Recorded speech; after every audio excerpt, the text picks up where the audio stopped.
Waziwai hama, rino izuva ra40 tichitanga nemaropafadzo tichiti makaropafadzwa imi Mwari Baba, makatipa mitemo yenyu uyezve makatirayira pamusoro pekuverengwa kweuma. Rino riri zuva ra40 zvichireva vhiki 3 namazuva 6. Tasarwa nezuva rimwe chete kuti tivharise chirongwa ichi. Mwari ngaakudzwe. Zvamunoziva kuti chirongwa ichi chinotangira kubva pazuva rekutanga rinova iro zuva rePaseka, asi ari madekwana. Muri kuzvinzwa? Rinotanga madekwana kuverenga mazuva eoma. Naizvozvo kana tikaita Paseka, madekwana acho ePaseka ari musi wa1, musi wa2 rinenge riri Paseka. Asi kana roita madekwana, tinotanga kuverenga oma ipapo, zvichireva kuti musi wa3 wose rinenge riri zuva reoma rekutanga kusvikira ava madekwana patinosvikawo patinopindawo muzuva repiri. Zvino zvamunoziva kuti imi mazuva eoma ari pakati pezuva rePaseka nezuva rePentekosta. Munoziva kuti Pentekosta ndiye mweya mutsvene. Naizvozvo patanga tichitsvaga unhu hwaJesu apa, tiri kutsvaga chii? Tiri kutsvaga mweya mutsvene, unhu hutsvene, tiri kutsvaga kururama. Ndiwo wandinoti hwaro hwokutenda kwedu, uyezve huri hwaro hweoma, unhu hunopindirana nemurayiro yaMwari, tichiitira zvakanaka, tichibudisa Jesu pane zvose zvatinoziva pamusoro paMwari, tichirakidza vanhu uJesu hwedu, tisingarakidze kuti tinoziva mutemo. Aiwa, kana makuda zvekuziva mutemo, munotsvaga kuita maroya, munomirira nyika. Nekuti mutemo hauzive chakanaka nechakaipa, munozviziva. Mutemo unongotema chete zvaunenge wataura, ndizvozvo. Zvino tinoda Jesu, nekuti pana Jesu ndo patinowana rudo ruchibuda kubva mumutemo. Tinowana hutsvene zvakare, tinowana mafungiro akanaka nendangariro dzakanaka, tinowana zivo yezvokwadi yaMwari. Amen. Tadaro izvo, ngatitarisei unhu hwatanga tichivavarira mazuva ose. Ngatitange nekuverenga pana Johani 1. Ndakambokuverengerai kare, asi ndokuverengerai futi ndichiti, pakutanga pakanga pane shoko, uye shoko rakanga riri kuna Mwari, uye shoko rakanga riri Mwari. Iye aiva kuna Mwari kubva pakutanga. Zvinhu zvose zvakaitwa kubudikidza naye. Kunze kwake hakuna kana chinhu chakaitwa pane izvo zvakaitwa. Maari maiva noupenyu, uye upenyu ihwohwo hwaiva chiedza chavanhu, chiedza chinovhenekera murima, asi rima harina kuchikunda. Amen. Tomirira ipapo. Johani 1 verse 1 to 5. Amen. Pabuda zvinhu zvitatu. Pabuda kuti Mwari, pabuda kuti shoko, pabuda kuti utsvene. Muri kuzvinzwa kazvo? Ndizvo zvinhu zvitatu zvatiri kuvavarira kuva nazvo. Toda kuva neumwari, toda kuziva shoko raMwari, uyezve toda kuva neutsvene. Tiri kutonzwa kakare kuti shoko idzvene, shoko idzvene. Kana shoko riri dzvene, zvinoreva kuti shoko rine mweya mutsvene, rakanaka, rakarurama. Zvino shoko rimwe chete iroro rinozotiipira sei zvikanzi mabatirwo arinenge richiitwa navanhu? Vanhu vane zvinangwa zvakasiyana siyana pamusoro peshoko. Naizvozvo nyangwe shoko kana kuti mweya mutsvene kana kuti Mwari iriyo foundation, mabatirwo azvinozoitwa, mabatirwo anoitwa Mwari neshoko nemweya mutsvene ndiwo anoita kuti zvizoipa. Munenge makunzwa kunzi mweya mutsvene uri kubuda pashoko iri, asi shoko rataurwa zvisirizvo. Naizvozvo kana zvisi kubudisa mweya mutsvene, riri kubudisa chiko? Riri kubudisa mweya wakaipa. Nyangwe uri murayiro waMwari uri kubudisa mweya wakaipa. Nyangwe ari mashoko akataurwa naJesu ari kubudisa mweya wakaipa, nekuti hapana rudo, hapana chokwadi, hapana kururamisira. Muri kuzviziva kazvo? Ndiwo hwaro hwatinotsvaga kuti shoko tinofanirwa kurida. Mabhaibheri amakapuhwa aya akanaka chaizvo chaizvo. Asi nguva dzose dzamunoaverenga, musaverenge nezvinangwa zvekuda kuita sekukona nyika. Aiwa, musaverenga nezvinangwa zvoda kukona vanhu, hama dzenyu, shamwari dzenyu, vanhu vari munyika, kwete. Verengai muchitsvaga Ishe uri Jesu Kristu. Ishe Jesu haawanikwe chete mumabhuku eNew Testament, nokuti kwaakazara chaiko chaiko ndo kumabhuku eOld Testament, ndiko kune hwaro hwake. Izvo zvinenge zvakubuda kuNew Testament dzangova tsanangudzo, muri kunzwa? Kubva pabhuku reNew Testament rekutanga kusvikira pane rekupedzisira itsanangudzo chete dzezviri kuOld Testament, zvichiiswa nenzira yakanaka. Nyange zvakadaro, vangani venyu vanochema chema pamusoro pemakereke aripo, vangani venyu vanozhamba pamusoro pekubirwa namakereke, vangani venyu vanenge vachikudza vanhu vanenge vachiuya neshoko raMwari, asi vozoerekana varashikirwa nezvinhu zvose zvavanazvo, vachiona vanhu vanenge vachiuya neshoko raMwari vachikwirira pamusoro, vachipfuma zvakanyanya. Kana vapfuma zvakanyanya, imi musisina chinhu, vakukurashai. Havachatoda kukuonai kana kunzwa kuti makamborarama. Muri kuzvinzwa kaizvo?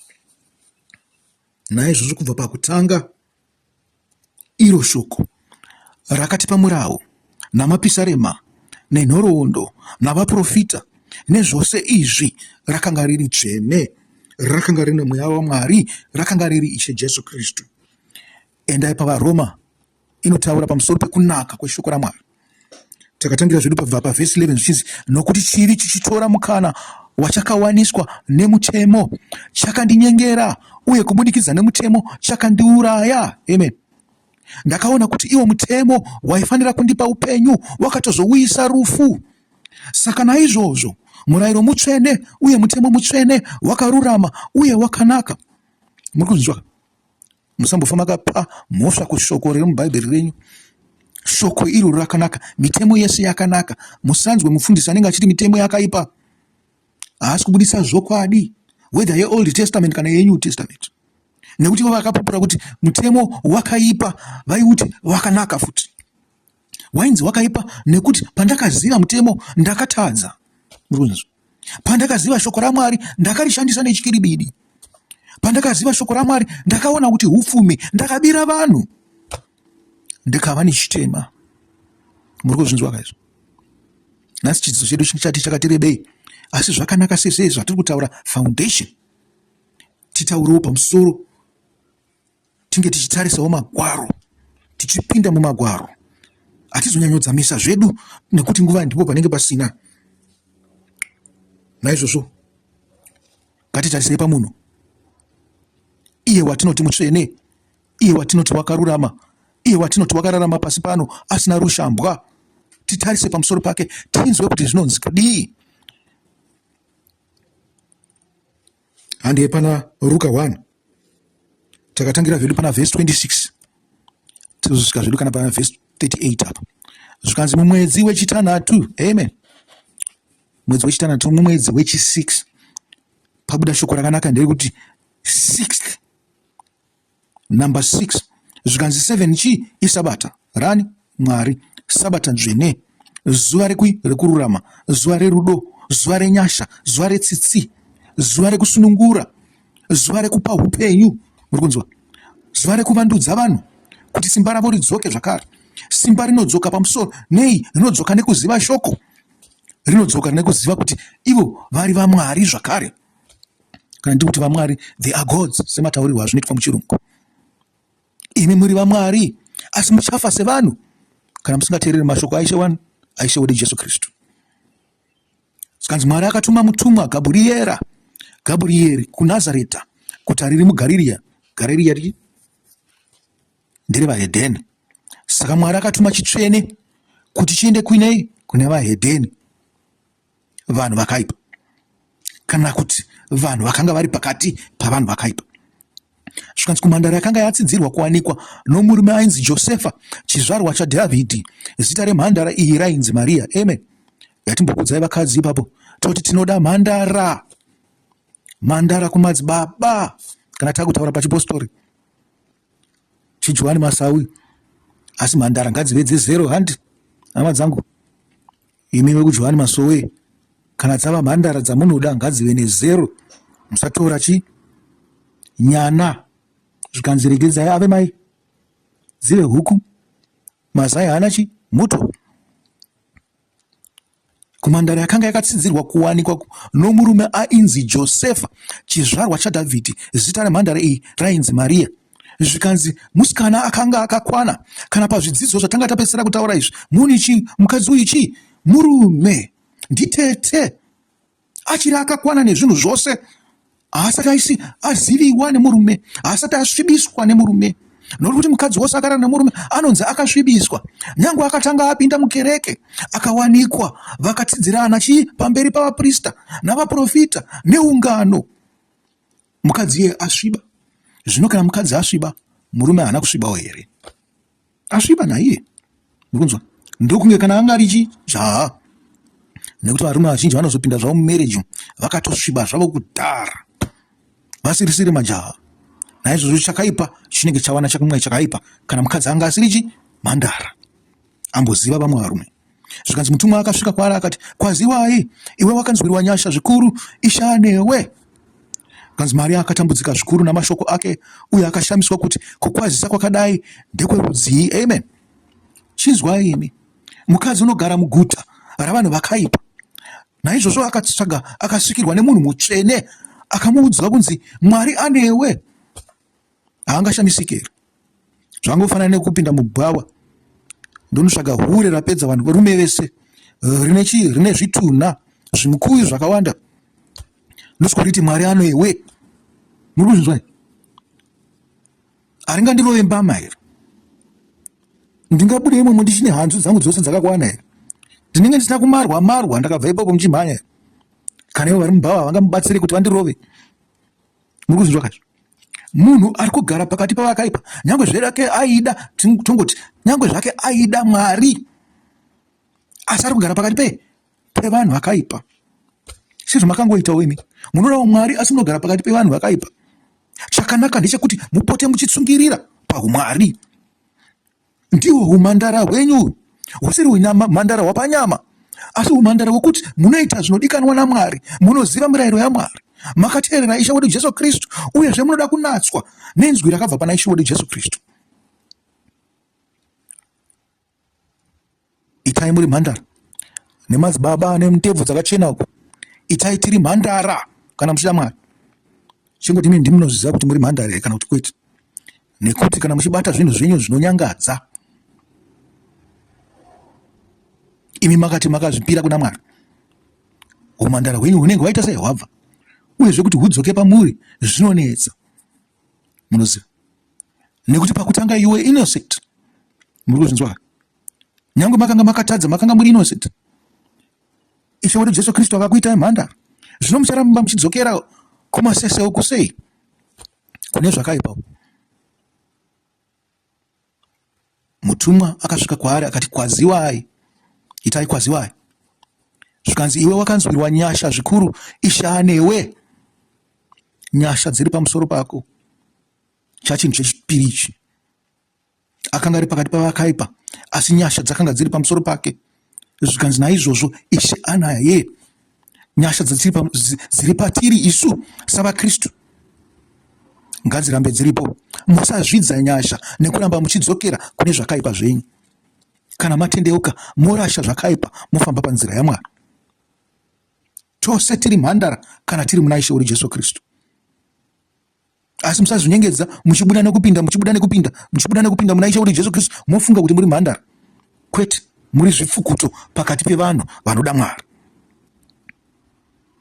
Maria akatambudzika zvikuru namashoko ake, uye akashamiswa kuti kukwazisa kwakadai ndokwerudzii. Asi mutumwa akati kwaari, usatya Maria, iwe wanzwirwa nyasha naMwari. Amen. Uchava nomwana uye uchazvara mwanakomana, ugomutumidza zita rakuti Jesu. Amen. Mumaparidziro ose andinoita ndakakuudzai kuti Jesu anozvarwa misi yose. Jesu haazvarwe paKrismasi kwete. Jesu anozvarwa misi yose. Pose patinosangana neshoko raMwari, mweya mutsvene uripo, pane chinhu chatinopiwa chinonzi nzwisiso, chinonzi ungwaru, uchenjeri, zivo nedudziro yeshoko yaMwari. Ndiko kuzvarwa kwaJesu ikoko misi yose. Naizvozvo pamunozwa mumahymnbook menyu muchinzi pane dzimbo dzeKrismasi dziri kubuda muhymnbook, asi dzimbo dzeKrismasi yemuna Dhisemba, idzimbo dzinoimbwa zuva roga roga. as long as pari kusangana iwe nemweya mutsvene, wani waMwari. Zvikanzi achave mukuru uye achanzi mwanakomana wokumusoro-soro. Ishe Mwari achamupa chigaro choushe chababa vake David. Amen. Zvikanzi achanzi mwanakomana wokumusoro-soro, mwana wakomana wani waMwari. Sokuburuka kwakaita Ishe wedu Jesu Kristu ari mwanakomana waMwari, ndiko kubuda kunoita mweya mutsvene matiri uchidudzira shoko raMwari, nekuti shoko raMwari haringadzokere ikoko risina kuzadzisa zvarakatumirwa pasi pano. Naizvozvo kuponwa kwaJesu nguva dzose. Zvikanzi uye achatonga pamusoro peimba yaJakobho nokusingaperi, umambo hwake hautongogumi. Maria akabvunza mutumwa akati, ko izvi zvichaita seiko sezvo ini ndiri mhandara? Zvino pane chimwe chinhu chakakosha pano pavhesi 35. Zvikanzi mutumwa akapindura achiti, mweya mutsvene achauya pamusoro pako, uye simba rokumusoro-soro richakufukidza. Amen. Pataurwa simba nomweya mutsvene. Mweya mutsvene kana auya, pachave nesimba rinokufukidza. Saka mutsvene achazvarwa achanzi mwanakomana waMwari. Chose chitsvene chauchabereka, kubva musi wawakatendeuka, kubva musi wawakatanga kufamba zvakanaka, nemusi wawakasangana neshoko raMwari, chichabuda ipapo chichanzi mwanakomana waMwari. Ndiro shoko raMwari, ndiye Ishe wedu Jesu Kristu. Murozvinzwa, tichapinda zvedu dhipa pakuti sei muri mhandara imi, sei muchifanirwa kuve muri mhandara, kana kuti sei muchifanirwa kuve muri mukadzi. Mukadzi chinhu chakakosha kuna Mwari. Kunyange hama yako Elizabeth achava nomwana pamazuva okukwegura kwake, uye mwedzi uno ndowechitanhatu kuna iye ainzi asingabereki, nokuti hakuna chinhu chisingagonekwi naMwari. Maria akati, ini ndiri muranda waShe, ngazviitika hazvo kwandiri sezvamareva. Ipapo mutumwa akabva paari. Amen. Amen. Zvikanzi akavimbiswa mweya mutsvene nesimba raMwari. Pose patakabarwa zvakare kwatinoti kutendeuka nokubhabhatidzwa muzita raBaba nereMwanakomana nereMweya, tiri kutovimbiswa Ishe mweya mutsvene nesimba rokumusoro-soro. Iroro ndiro rinofanirwa kumanifesta matiri, kwete kuti isu tigonzi vanakomana vaMwari, asi kuti zvatinobuditsa nekuonekwa kwatinoitwa nevanhu tigonzi tiri vanakomana vaMwari. Mabasa edu ngaatipupurire, nekuti nyangwe pachirungu zvinonzi talk is cheap, as action speaks louder than words. Naizvozvo mabasa edu atipupurire. Tadaro izvo taverenga pamusoro pemhandara Maria, takati isusu munhu wese akaita semukadzi, ngatichiendai pamashoko anosapota izvozvo zvatawana pana Ruka 1 verse 26 to 38. Musavhari kana mune maka isa pana Ruka 1 ipapo, nekuti tasati tapedza nayo tichadzoka zvakare. Endai pana vaEfeso, kubva pavhesi 25 kusvika pavhesi 27. Pane nhambo kana kuti magwaro akati wandei andoda kukupai anotaura kuti sei tiri vakadzi, uyezve gwaro rimwe nerimwe rinobudisa chimwe chinhu chitsva pane zvatichaverenga. Imi zviri kwamuri kuti muwane chinhu ichocho muchibatisisa. Zvikanzi varume idai vakadzi venyu. Amen. Varume idai vakadzi venyu. Amen. SaKristu akada kereke uye akazvipa nokuda kwayo. Zvikanzi wakazvipa nokuda kwayo. Wakada kereke. Kereke yakava sei? Semukadzi waIshe wedu Jesu Kristu. Muruzvinzwa. Zvikanzi saka wakaida. Naizvozvo isu tinofanirwa kuda vakadzi vedu . Asi zvino zvatiri vakadzi takafanirwa kuzvida futi . Kana tazvida tinofanirwa kuita sei? Tinofanirwa kumirira iye. Kuzvida kwandiri kutaura zvakafanana nekuzvichengetedza. Tofanirwa kumirira iye atifukidzire nesimba nomweya mutsvene. Nokuti ndizvo zvinotaurwa pana vhesi 26 zvinzi kuti aite tsvene akaishambidza nokushambidza kwemvura neshoko. Amen. Uye kuti aiuyise kwaari sekereke inobwinya isina gwapa kana kuunyana kana chipi zvacho chainopomerwa. Amen. Murikuzvinzwa, tinofanirwa kuve nekubwinya, takasimba mushoko, takashambwa neshoko, tisina chatinopomerwa.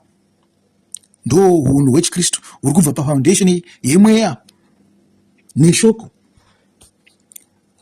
Verse 28, nenzira imwe cheteyo varume vanofanira kuda vakadzi vavo semiviri yavo chaiyo, uye anoda mukadzi wake anozvida iye pachake. Amen. Tati tinopedzisira pavhesi 27 tazosvika pa28. Tisingapedze nguva, handiye zvakare pana 1 Vakorinde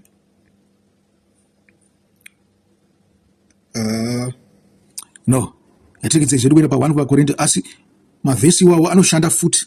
1 Vakorinde 3 verse 16 to 21 tongoverenga iyoyo chete, asi ndoda kuti muzoiverenga, ndaida kuzoiverenga futi pamberi nekuti inobatana neimwe point yangu yechitatu inenge ichauya. 1 Vakorinde chii 3 verse 16 to 21.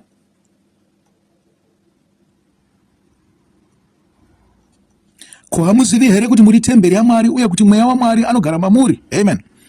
Kana munhu achiparadza temberi yaMwari, Mwari achamuparadza, nokuti temberi yaMwari itsvene, ndimi temberi yacho iyoyo. Musazvinyengera kana mumwe wenyu achizviti akachenjera namaonero enyika ino. Amen. Zviri kunzi chii? Zvenyika ino chenjerai kuti zvinokuparadzai, zvinokubvisai pana Mwari. Tinofanirwa kunge takangwara, tichiita sevakangwara, vanhu vakabatira pai pashoko raMwari, tichiziva chakanaka nechakaipa, tichisema chakaipa, tichida chakanaka. Muri kuzvinzwa?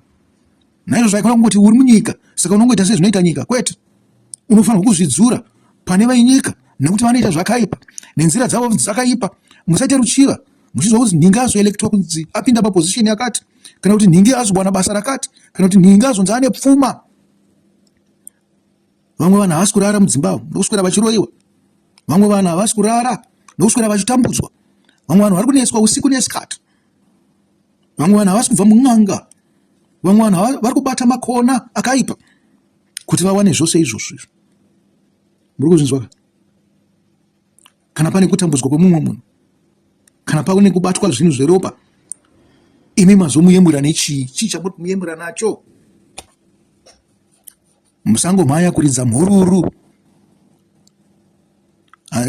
Ndizvo zvakaimbokana Big Tembo achiti musamhanya kuridza mhururu muchiburidzira mhururu kune vanhu vakanange mudombo. Musazvinyengera kana mumwe wenyu achizvita akachenjera namaonero enyika ino ngaave benzi kuti ava akachenjera, nokuti uchenjeri hwenyika ino upenzi pamberi paMwari, sezvo zvakanyorwa zvichinzi anobata vakachenjera pamano avo, uye zvakare ishe anoziva kuti mifungo yavo vakachenjera haina maturo. Amen. Naizvo zvingakurege kuva nomunhu anozvikudza pamusoro pavanhu. Zvinhu zvose ndezvenyu, angava Pauro kana Aporosi kana Kefasi kana nyika kana upenyu kana rufu kana zvazvino kana zvinouya, zvose ndezvenyu, uye muri vanhu vaKristu, uye Kristu ndewaMwari. Amen. Musanyengerwe nenyika. Muri kuzwa? Hatizivi kuti nyika inoita sei, nzira dzayo hadzizivikanwe, asi musabatwa nezvinhu zvenyika. Mukanyanyoshuvira zvinhu zvenyika zvikuru, munorashika, munozopedzisira mafamba nenzira dzinofamba nevanhu venyika, makabva pana Mwari. Munenge mosvibisa muviri waIshe Kristu Jesu watakabatanidzwa pauri. Mumwe nemumwe wedu wakabatanidzwa pamuviri waIshe wedu Jesu Kristu. Tichabuda zvedu mashoko iwawo leta. Munenge munyangadza vatsvene vaMwari. Amen. Isu tinoda kuti mweya mutsvene nesimba rowo kudenga wokumusoro rive patiri. Yatidzokerei kuna Ruka. Tanzi tiri temberi yomweya mutsvene, takafanirwa kubudisa mabasa outsvene. Zvikanzi Maria anoshanyira Erizabhete. Panguva iyoyo Maria akagadzirira ndipo hera kubva pavhesi 39 yes kusvika pavhesi 45. Zvikanzi panguva iyoyo Maria akagadzirira nokukurumidza kuenda kune rimwe guta romunyika yezvikomo yeJudhea, uko kwaakasvikopinda mumba maZekaria akakwazisa Erizabheti. Erizabheti akati anzwa kukwazisa kwaMaria, mwana akakwakuka mudumbu make. Ipapo Erizabheti akazadzwa nomweya mutsvene. Amen.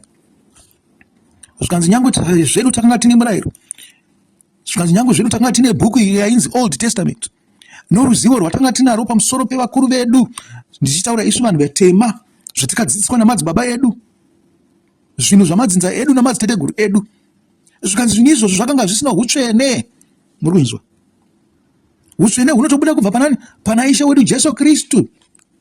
Muri kuzvinzwa? Jesu Kristu nedzidziso yaakatipa ndiyo inotizadza nei? Noutsvene. Musarasika pamashoko angu, nekuti makadzamisa kufungisisa pamusoro peshoko iroro riri kuOld Testament rinobuditsa Jesu kana mweya mutsvene akushanyirai. Uri kuzvinzwa?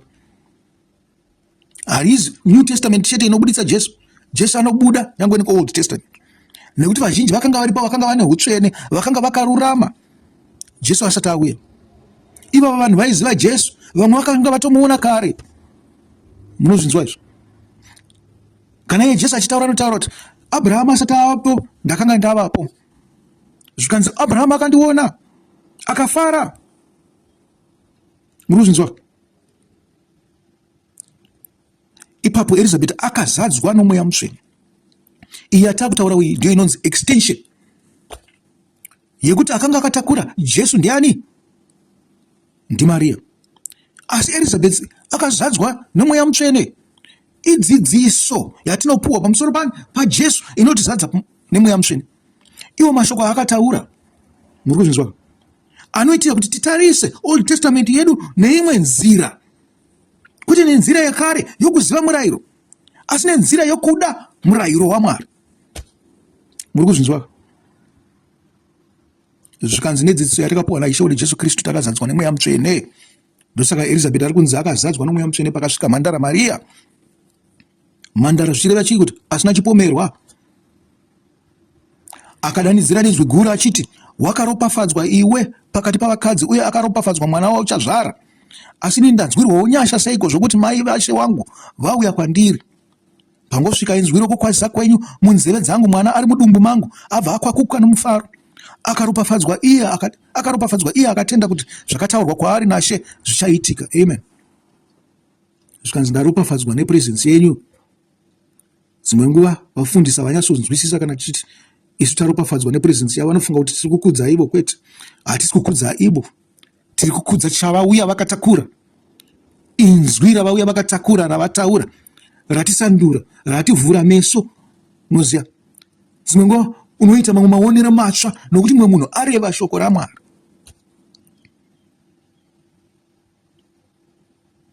Zvikanzi dzakanaka sei tsoka pamakomo. Makamborinzwa inzwi iroro? Naizvozvo munhu wose anouya akatakura inzwi raMwari, atitarire iye chaanobudisa kubva maari, ndo chatinoda. Maria akauya akatakura Jesu, chakanga chiri maari ndicho chakaita kuti Elizabeth ave nomufaro. Elizabeth paakazadzwa nezvibereko zvake zvose zvakazadzwa nomweya mutsvene. Uri kuzvinzwa? Nekuti ndiye akanga achatakura samai, shoko rinenge richienda kuvana. Ndiyo tsanangudzo iri kubuda pashoko iri. Muri kuzvinzwa? Naizvozvo musanetse kutenda. Asi kana matendawo modzidzisawo nevana venyu, nokuti iyi nhaka yakanaka yatinowana kudai kubva kuna Ishe wedu Jesu Kristu. Munhu wose akaita semukadzi anotakura Ishe maari, uyezve anobara Ishe kubva pane chaakatakura.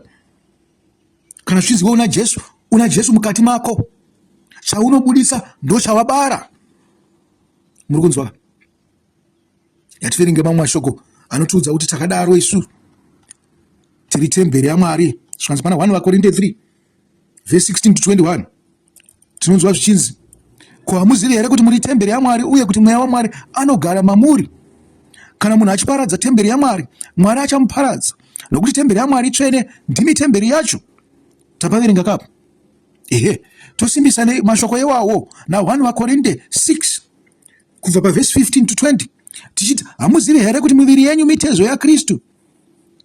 Mwari akamutsa Ishe kubva kuvakafa nesimba rake, uye achatimutsawo. Zvino ndingatora here mitezo yaKristu ndigoiita mitezo youpombwe? Kwete napaduku pose. Hamuzivi here kuti uyo anosangana nechifeve naiye ava muviri mumwe naye? Nokuti zvinonzi vaviri ava vachava nyama imwe. Asi uyo akasanganiswa naShe ava mumwe naye mumweya. Tizai upombwe. Upombwe uri kutaurwa ndezvechi? Inyika iri kutaurwa, yari kunzi tizai upombwe. Nokuti munopesera mashumira vamwari vaviri. Muchabata zvinonyangadza ikoko, muchifunga kuti muchina Jesu. Iye Jesu akabva pamuri kakare, asi satokuzivai, asi makambenge munaye. Uyezve zvakaipira Ishe wedu Jesu Kristu ndaanobva kutaura kuti handina kumbobvira ndakuziva pazuva rekupedzisira. Haazotaura kuti wakambenge wakatendeuka ukazorashika. Zvikanzi anongokuudza kuti endai kwamaitira mabasa enyu. Asi musafunga kuti muchataura naJesu face to face. Irori inzwi muchariona musi wamunofa. musi wokuuya kwaishe kuti Jesu Kristu. Hamudi kuvunzwa kunzi wakapara chipi nechipi, munongomhanya chete muchienda kugehena. Izvo zvandiri kutaura muzvibatisisi. Kana mukazozvirangarira musi wamunomuka, nekuti hatizivi kuti anovuya rini ka. Kana mukazozvirangarira musi wamunomuka, muchamhanya muchienda kugehena. Tizai upombwe, zvimwe zvivi zvose zvingaitwa nomunhu zviri kunze kwomuviri wake, asi uyo anoita chivi choupombwe anotadzira muviri wake. Amen. Hamuzivi here kuti muviri wenyu itemberi yeMweya Mutsvene ari mamuri, uyo wamakagamuchira kubva kuna Mwari? Hamuzivi venyu makatengwa nemutengo, naizvozvo kudzai Mwari nomuviri wenyu. Amen. Zvanzi musanyangadza mweya yenyu neruchiva rwamunazvo nezvinhu zvekunze, nekuti zvinopoluta zvinhu zviyazvo. Wakada kuisa pfungwa yako pazviri, wakada kuzvavarira maningi, unopesera wasvedzemuka. Asi tarirai tinogara munyika ka, uyezvo zvinhu zvatinoda ndo zvimwe chetezvo: sadza, mukaka, tii, chingwa. Tinovavarira kuva nazvo zvinhu zvenyika izvi. Ko zvinopakula zvinhu izvozvo, hatingaparare here tichitsvaga zvinhu izvozvo? Nyange tichitsvaga zvishoma shoma, tisingatsvage zviya zvinoitwa nevamwe vanhu vaya vane madhimoni vanoda kuzadza dzimba dzavo nezvinhu izvozvo zvavasikafe vakapedza. Muri kuzvinzwa? Zvikanzi Mwari unoziva kuti tinotambudzika, uyezve unoziva kuti tinoda zvinhu izvozvo, asi takaisa pfungwa dzedu paari nemweya yedu yaari paari, nyange patinotsvaga zvinhu izvozvo tichazviwana, uyezve tisingapinde muupombwe.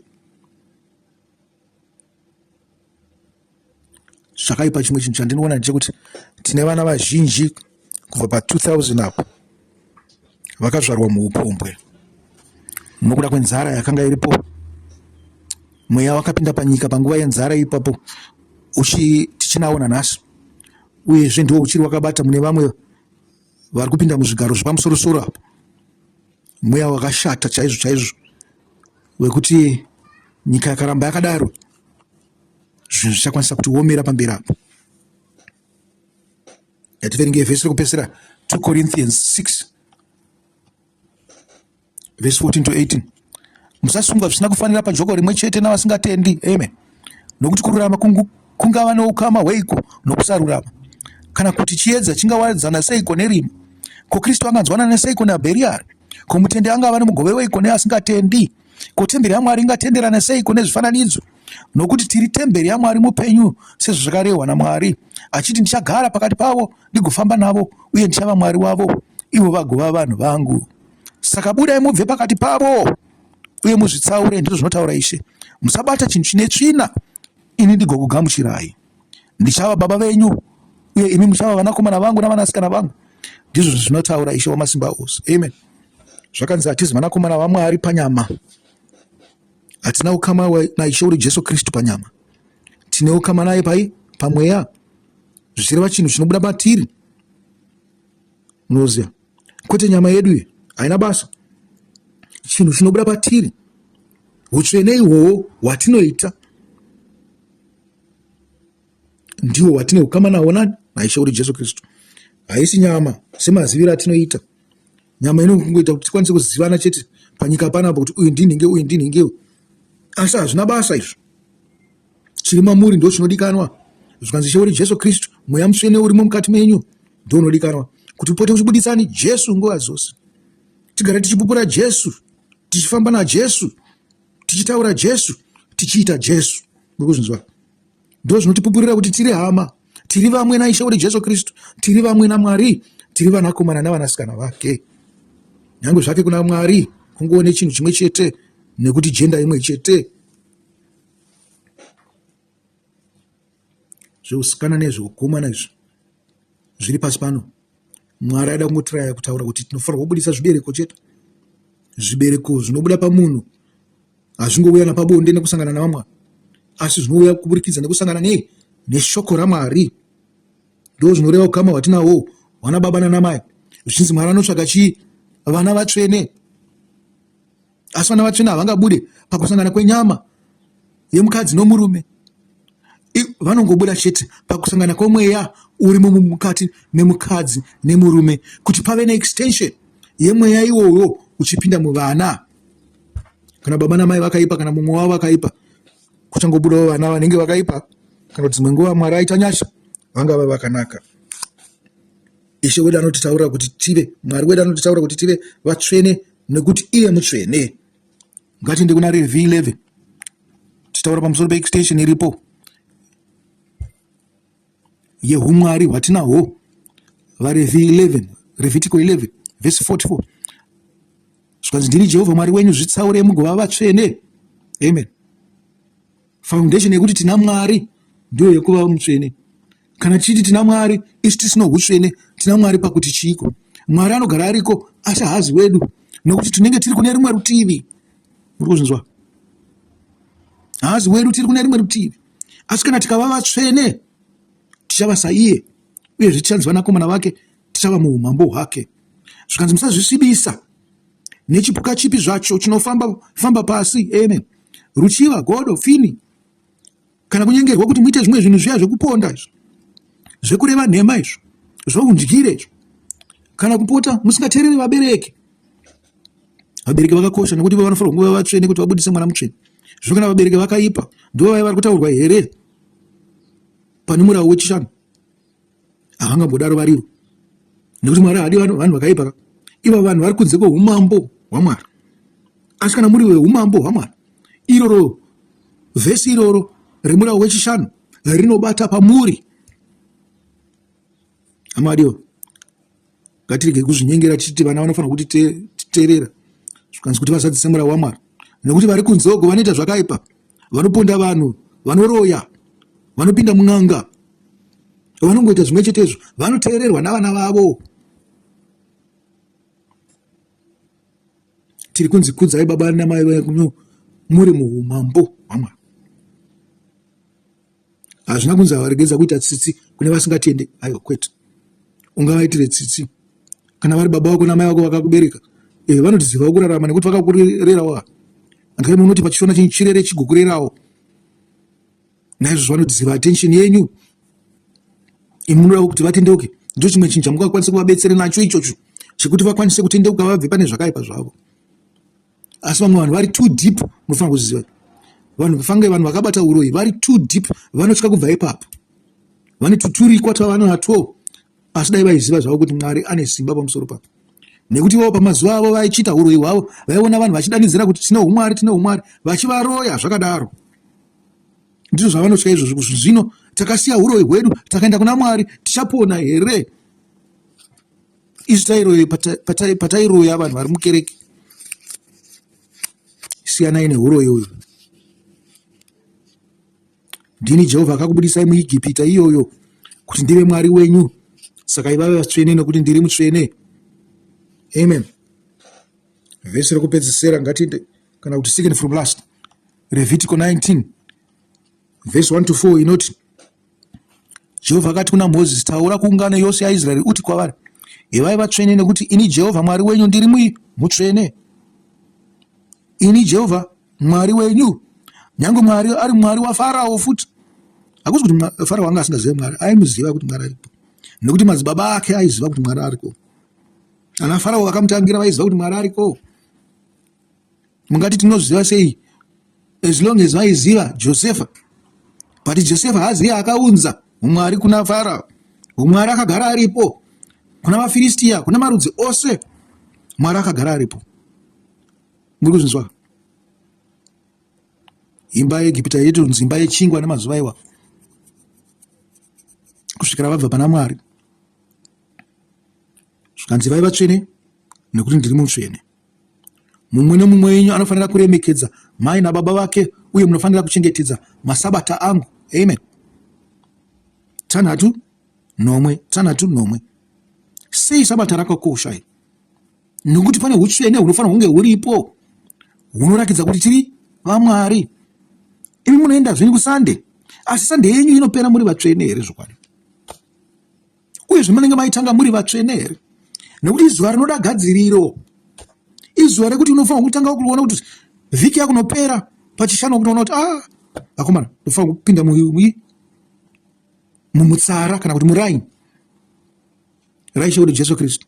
Zvandanga ndichita zvimwe zvese izvi nokuda kwebhizi yandanga ndinayo, rekedza ndimborasha nditsvage Jesu kuti ndonosvika uchi pasande iyo ndiri mutsvene, ndigopindawo navamwe, ndigokurudzirwawo navamwe.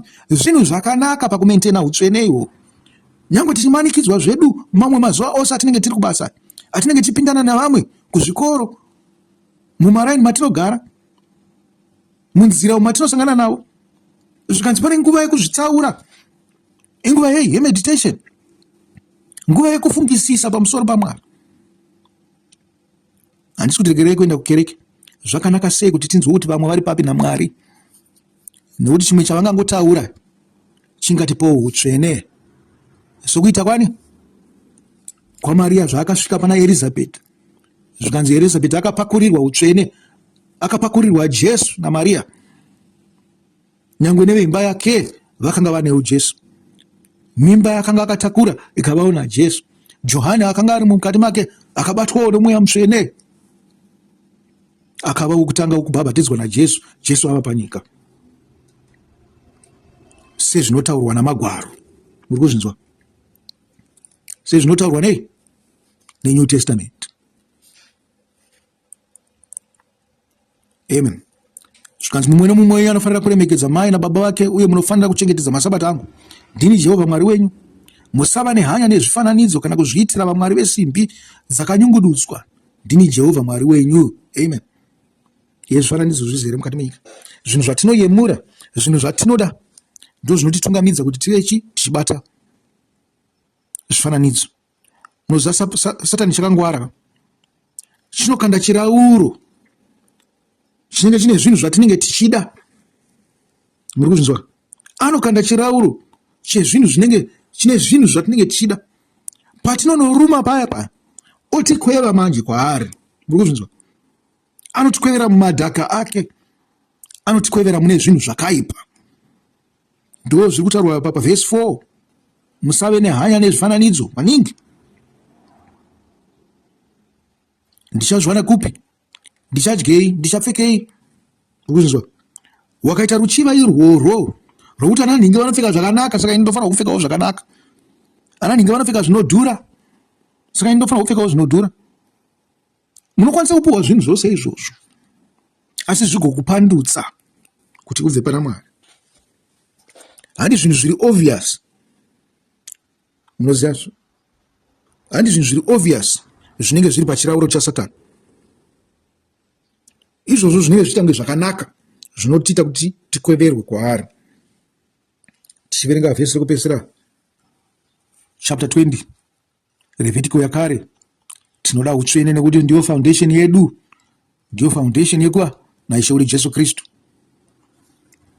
VaRevhi vakare, Levhitiko 20 verse 6, ndichanangana nomunhu uyo achaenda kumasvikiro nokuvadzimu achiita ufeve nokuvatevera, uye ndichamubvisa pakati pavanhu vokwake. Amen. Zvikanzi munhu anoita izvi chava chifeve, asi munhu unoita izvi achiti ari pakati pangu, ndichamubvisa kwandiri. Haasiri pasi peumambo. Mashoko aya atinambenge tichitaura akutsanangurwa manje,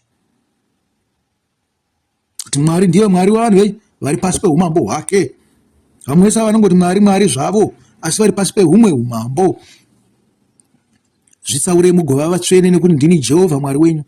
Chengetai mitemo yangu mugoitevera. Ndini Jehovha anokuitai vatsvene. Amen.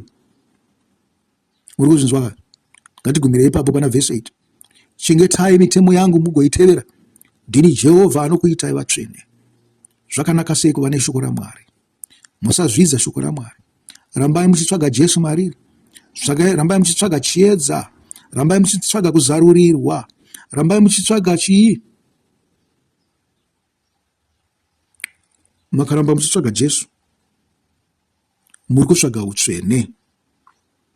Makatsvaga utsvene, mava pamafai pafoundation. Foundation yenyu yakasimba,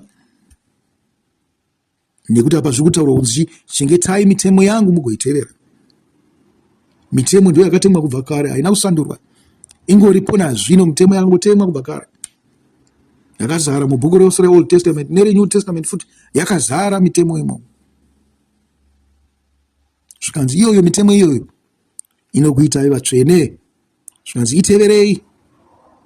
Ndosaka tichiti isu pamazuva ekuverengwa kweOma, Makaropafadzwa imi Mwari Baba, makatipa mitemo yenyu inotitsvenesa, uyezve mukatirayira mirayiro pamusoro pekuverengwa kweoma, kunzi zvinhu zvatinodzidzira kuita. Hapana munhu akazvarwa ari mutsvene kusara kwaiye akaenda kudenga, zvichida naJohani Mubhabhatizi, nokuti tinonzwa kunzi akabuda ari mutsvene nokuti akanga abhabhatidzwa kare nemweya mutsvene. Asi mamwe tose isu takazvarirwa muzvivi, tinotsvaga icho chinoita kuti tiyanane naMwari wedu, tinotsvaga icho chinoita kuti tiyanane pamwe chete isu pachedu tigova muviri wani waishe wedu Jesu Kristu. Tinotsvaga iye Jesu Kristu kuti tive neutsvene. Hama adiwa, rinoranga riri zuva ra40 okuverengwa kweoma, ndichiti tosangana pazuva rokupedzisira muchirongwa chekupedzisira chamazuva okuverengwa kweoma chisarai.